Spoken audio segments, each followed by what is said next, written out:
Hey there, Tiffany here. I wanted to do my honest review of the Mop and Broom Holder Utility Rack. I love this so much. It is in my little utility closet where I keep my vacuum and my brooms. So you can see I just hung it up on the side of the wall.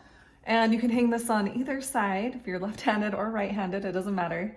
And as you can see, there are 5 slots, and then there's also these little hooks. So they go up if you want them to be up. It's kind of hard to press up. Or they can be down and you can hang things on them. So I currently have my duster, like a fan duster hanging on here.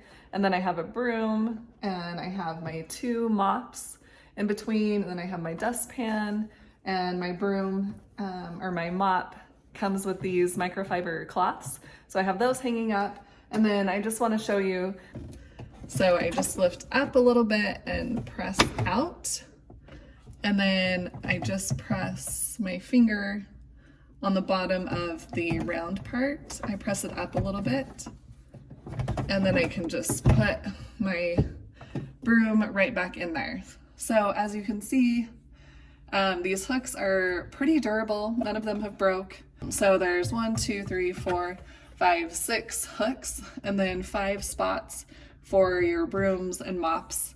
And I've been using this for over, I don't know, 2 years now, and it's held up great so far. So I would definitely recommend this.